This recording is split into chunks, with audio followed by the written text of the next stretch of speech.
Hey everyone, it's Beeps. Today I'm going to be using coffee as my medium in painting this lovely little girl studying or working on her computer while she's drinking some coffee. So coffee is... Am I showing off my stuffed animals? I totally forgot I put this in that. These are like my little Halloween birds I got and I'm obsessed with them. And two of them are jelly cats and the last one is the target bird owl. Anyways, I love them. But coffee works very similar way as to watercolor. So instead of using water to dip into like the pure pigment, I just used the freshly brewed coffee, layered that to get the darkness I wanted. I will say I did have to brew the coffee twice because the first time I brewed it, I was actually drinking part of the brew. So I typically put one tablespoon of coffee per one water cup, but I did have to do it 2-to-1 ratio, so 2 tablespoons to 1 cup of water to get it a little bit more pigmented because it was a little light for my liking. But it was good in the first half because it kind of gave me a gauge of A, I was having the background be a little bit lighter, and then B, it was able to be like, okay, you can always go darker, you can never go lighter. So it was a good idea. I'm first beginning by taping off the painting so it doesn't go over my certain borders. I did use a pencil and measure it out. I believe I did 1/2 inch for this size, which I don't even know what the size is on the top of my head. I think it's a 5x8. I want to say it's a 5x8. Typically for 5x8s, I like using a 1/2 inch margin. I just think it gives enough margin where it's not taking too much of the actual paper, but not so little that it's like too close to the edge, you know? So I just poured coffee straight onto the thing because I wanted the background to be a dark, but I also wanted to leave some of the area white. So that's why on the right hand of the painting, I have the painting being white. And I'm just using a paper towel to dab. Honestly, I am a very big proponent of reusing the same acrylic paper towels. I don't often grab a new paper towel every single time I'm painting. I typically use that paper towel until it is ran through because I don't like wasting. But now I'm going in with the coffee again and I'm kind of looking at it as I'm applying it, and I know the angle isn't the best. I'm trying to find and figure out a better angle. I think I had a better angle for when I was painting the pigeon, and it's just never been the same. I had to use my tripod for something else, and I kicked myself for it every single day because it is now not in the right position, and it is now in a bad position, I deem at least. So it's not going as good as I would like it, but I'll figure it out. But as you can see, it's not really making it that dark, and also because it's all wet, it's kind of all exploding everywhere, which is actually what I kind of wanted. The whole point of this painting is I didn't want it to be like strictly based in the lines. I wanted it to be flowy. I wanted it to go out of bounds, and I wasn't entirely caring if it did.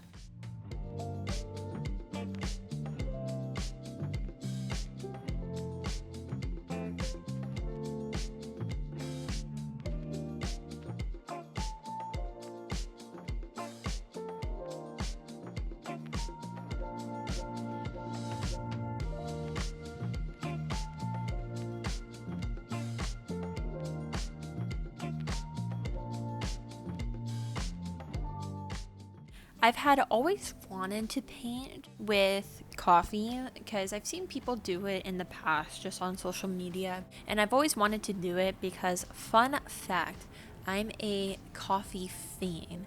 I have at least 2 if not 3 cups a day, which I have toned down from my typical 4 in the past. I will drink coffee any time of day, even if it's not decaf. I can drink coffee at 8 p.m. and still go to bed just fine that night. So coffee has little to no effect on me. And I just love how it tastes. I'm always a person that's like, you know what's missing right now? A good cup of coffee. So I always wanted to paint with it just because I feel like it's an homage to my love for it. And can I tell you how nice this paper smells? Because it just smells like coffee. And I also love the idea of like using like quote unquote natural, not quote unquote, but using natural dyes and like natural paints that we have. Sure, it is a bit processed just because society, and girl, you know I get the pre-ground ones because I ain't got $4,000 to get an espresso machine grinder. But I will say I do really love working with a medium, and I think it's also really good practice to work in a monotone color palette just to make sure all your shades are different and everything like that, and it gives you a good grasp at what needs to be darker and what needs to lighter and what needs to be kind of tweaked and fixed.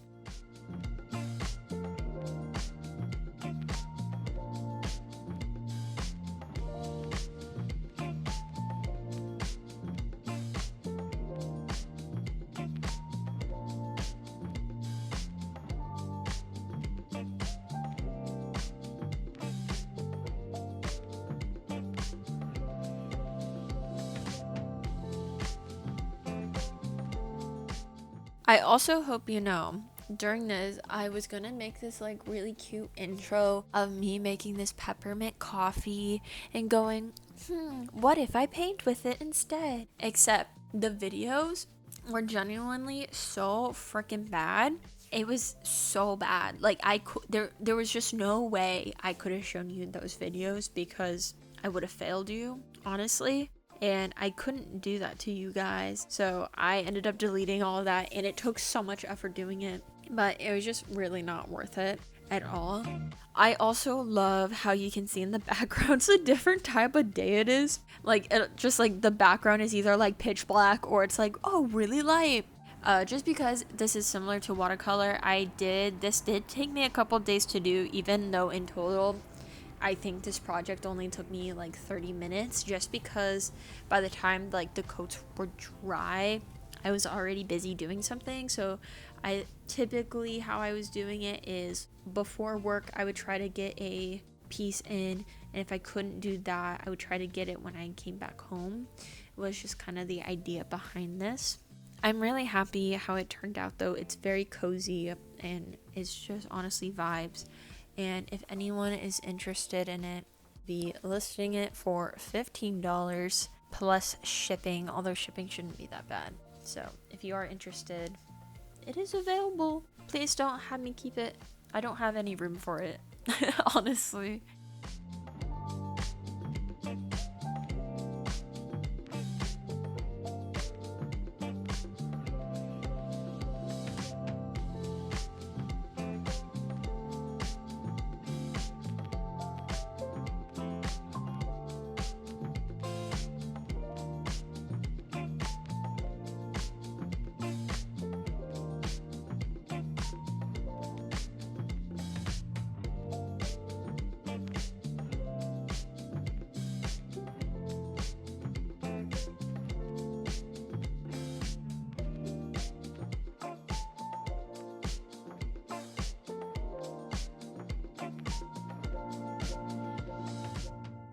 I'm doing a voice recording after work, and I had to do manual labor today, and I was just rubbing my hand down my leg because I'll be so real, I haven't shaved, and so it's like a little hairy, and I'm like having fun with texture.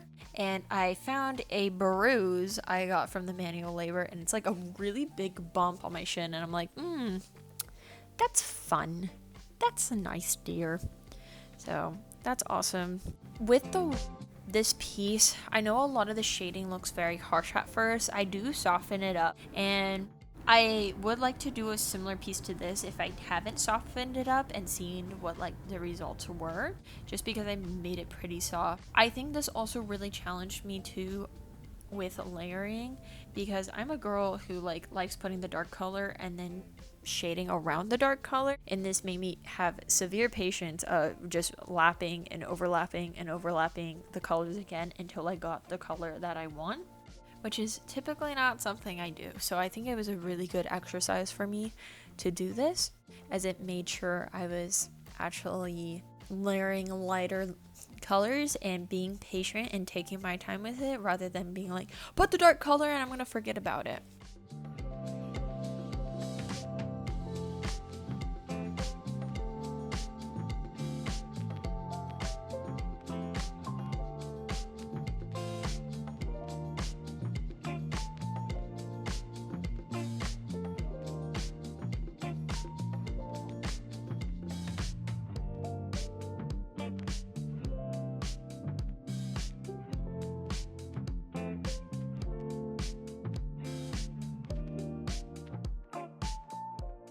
At this point, I thought the background looked a little too plain for my liking, so I wanted to go ahead and do some splatter on it, but make it look random, except my brushes weren't wanting to splatter, so I just had to kind of overdose my big brush and then just slap it somewhere on the paper and hope for the best.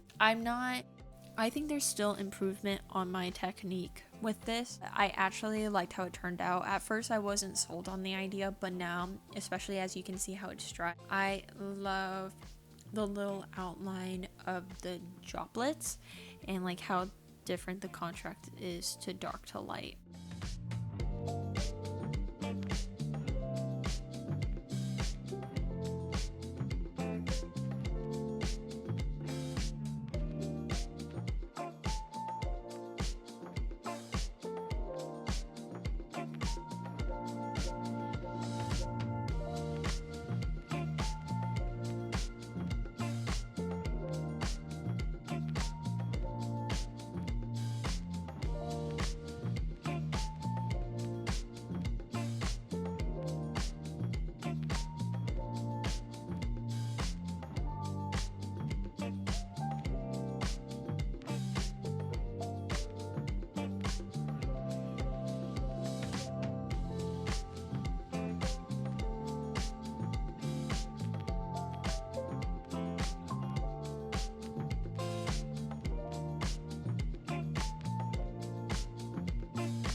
So apparently I did not record the final touches. So after I finished doing the watercolor, well, actually now you're just only seeing my shoulder. So enjoy my shoulder. Also, hair reveal, guys.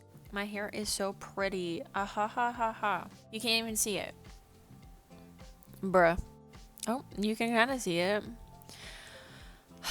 See, this is what happens when you set the image or the phone behind you and you don't set it up properly. I really hope all the other footage I filmed last night you're able to see, because I filmed a lot last night with the same setup, so I'll be very sad if I didn't, and I'm still gonna use it because I can't care. But I didn't film my finishing touches, which is always a line shading, I don't know, I forgot the top of my head, but line shading with a micron pen. I'm going to use the same brown I used to line this, and then adding highlights with a white gel pen. You're about to see that finished product. Again, if you're interested in purchasing this, it's going to be $15 plus shipping, which I think should literally be a stamp, but I digress.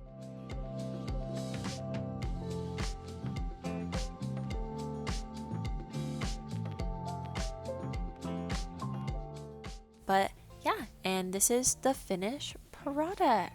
Thank you guys for watching. I hope you have a great rest of your day. And if you haven't already, subscribe to my channel and check out my other videos. Thank you.